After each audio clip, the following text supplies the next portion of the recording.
दोस्तों आज हम बात करेंगे India's biggest showman Raj Kapoor की। 14 दिसंबर 1924 एक ऐसा बच्चा पैदा हुआ जो आगे चलकर हिंदुस्तान का सबसे बड़ा शोमैन बनने वाला था।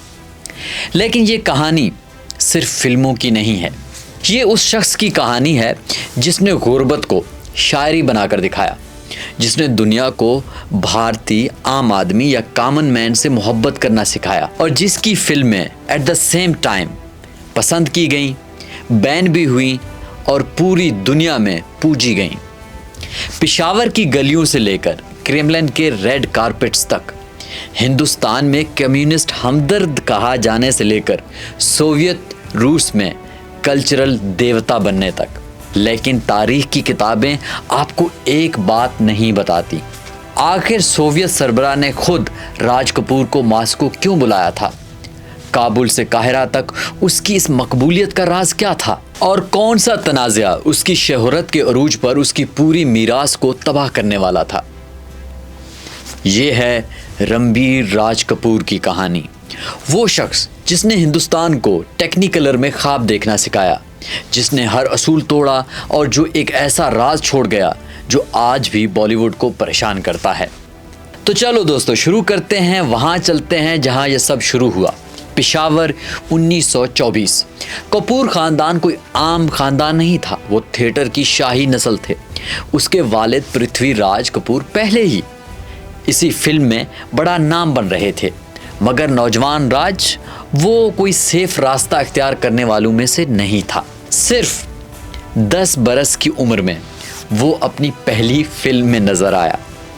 24 बरस का जैसे ही हुआ उसने एक हैरान कुन कदम उठाया। वो 1948 में आग फिल्म के साथ हिंदुस्तान का सबसे कम उम्र फिल्म डायरेक्टर बन गया। लेकिन फिल्म बुरी तरह फ्लॉप हो गई और वो सब कुछ खो बैठा। ज़्यादातर लोग अगर राज कपूर की जगह पर होते तो वो हार मान लेते। राज कपूर ने उल्टा पहले से ज़्यादा जोर लगाया। फिर आया 1951। अपनी तबाही के 3 साल बाद राज कपूर ने आवारा रिलीज़ की। ये सिर्फ एक फिल्म नहीं थी, ये एक किस्म का इनकलाब था। उसने चार्ली चैपलिन के ट्रम्प को भारतीय रूह दी और वो किरदार तख्लीक किया जो हमेशा उसकी पहचान बन गया। वो मासूम आवारा जिसके जूतों में सुराख थे लेकिन दिल में गाता था। फिल्म ने एक ख़तरनाक सवाल पूछा, क्या मुजरिम पैदा होता है या मुआशरा उसे बनाता है? नई आज़ाद भारत में जो अभी अपनी शनाख्त तलाश कर रहा था, ये सवाल दिलों को छू गया। आवारा ब्लॉकबस्टर बन गई, लेकिन असल खेल तो अब शुरू हुआ। फिल्म भारत से सफ़र करते हुए पहले पहुंची मिडिल ईस्ट तक, फिर अफ्रीका और फिर पहुंची सोवियत यूनियन यानी रूस तक। वहां कुछ जादू हुआ। एक ऐसे मुल्क में जहां पहले कभी भारतीय फिल्में नहीं दिखाई गई थीं, आवारा ने तहलका मचा दिया। रूसी बच्चे आवारा हूँ गाने लगे, लेकिन उन्हें हिंदी का एक लफ्ज़ नहीं आता था। मॉस्को के टैक्सी ड्राइवर फिल्म के हर सीन को जुबानी जानते थे। आप सोच रहे हैं कि ऐसा क्यों? क्योंकि राज कपूर ने एक इंटरनेशनल सच को पकड़ा था। आम आदमी की जिद्दोजहद एक जालिमाना निज़ाम के खिलाफ। कम्युनिस्ट रूस में ये जज्बा दिलों में उतर गया। लेकिन राज कपूर की बात हो और उनका जिक्र ना हो, किनका? नरगिस का। स्क्रीन पर दोनों का जादू था, स्क्रीन के बाहर ज़्यादा खामोशी थी। राज की शादी कृष्णा कपूर से हो चुकी थी जो उनकी कज़न थी और उनके 5 बच्चे थे, मगर नरगिस के साथ उनकी जज्बाती और क्रिएटिव शराकतदारी पूरे मुल्क में चर्चा बन चुकी थी। दोनों ने एक के बाद एक शाहकार दिया। बरसात, आवारा, श्री 420, उनकी केमिस्ट्री सिर्फ अदाकारी नहीं थी, ये हकीकी, सच्ची और नाकाबिले इनकार थी। 1955 की श्री 420 ने भारतीय सिनेमा को सबसे मशहूर मनाजिर में से एक दिया। बारिश में छतरी के नीचे प्यार हुआ इकरार हुआ गाना राज और नरगिस पर। ये सिर्फ रोमांस नहीं था, ये एक शायरी थी। लेकिन 1956 तक ये ताल्लुक तकरीबन खत्म हो गया था। नरगिस चली गई, सुनील दत्त से शादी की और दोबारा कभी राज कपूर के साथ काम नहीं किया। बॉलीवुड में अफवाहें बहुत फैली, मगर दोनों ने वकार बरकरार रखा और किसी भी अफवाह का जवाब नहीं दिया। सवाल आज भी बाकी है, क्या राज कपूर कभी वाकई आगे बढ़ सका था? कुछ कहते हैं कि उसकी बाद की फिल्में एक ऐसी औरत के नाम लेटर्स थी जो अब उसकी जिंदगी में नहीं थी। 1948 जिस साल आग नाकाम हुई, उसी साल राज कपूर ने मुंबई में RK फिल्म्स और स्टूडियो की बुनियाद रखी। ये सिर्फ प्रोडक्शन हाउस नहीं था, ये ख्वाबों की फैक्ट्री थी। RK का सादा मगर यादगार लोगो म्यारी सिनेमा की पहचान बन गया।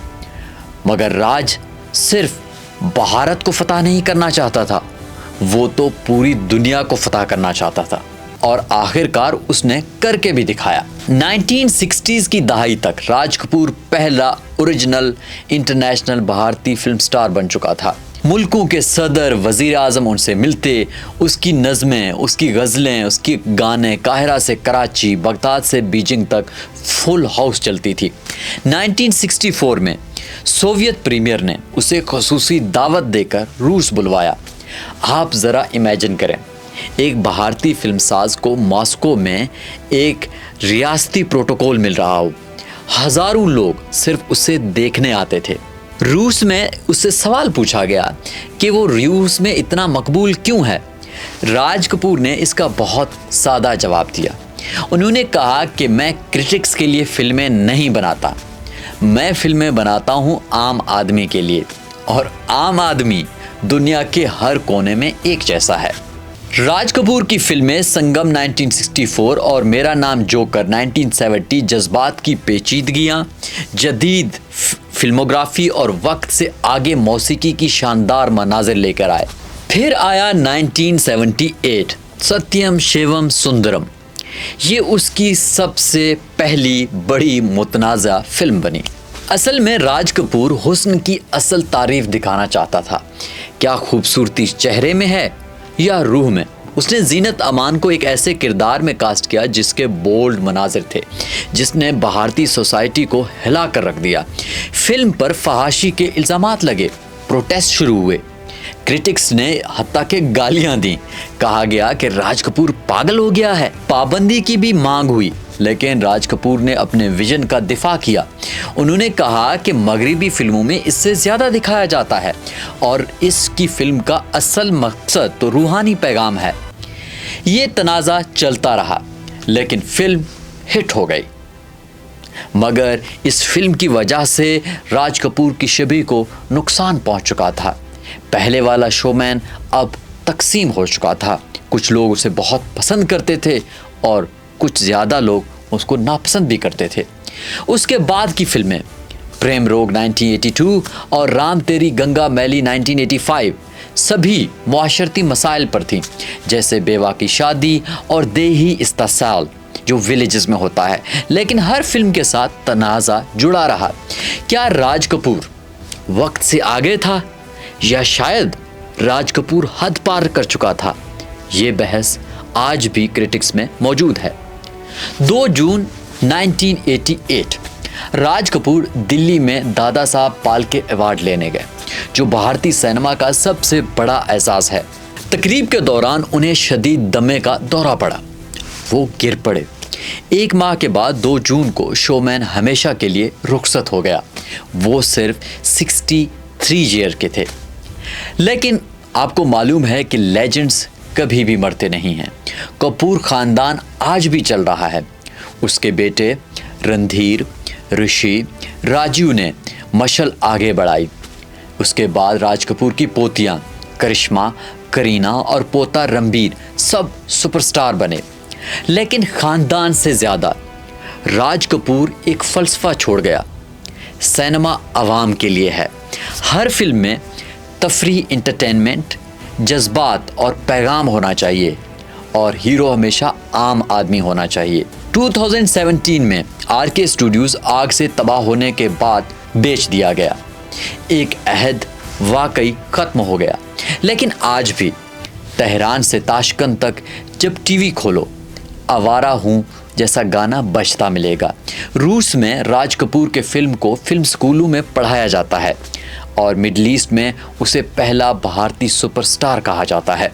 तो असल में राज कपूर के पास ऐसा कौन सा राज था कि वो शोमैन बन गया? शायद इसलिए कि राज कपूर गुर्बत को भी खूबसूरत बना देता था। शायद इसलिए कि वो जज्बात को बेखौफ आकर स्क्रीन पर दिखा देता था। बारिश में नाचना, फटे कोट में मुस्कुराना, दिल की बात खुलकर कहना।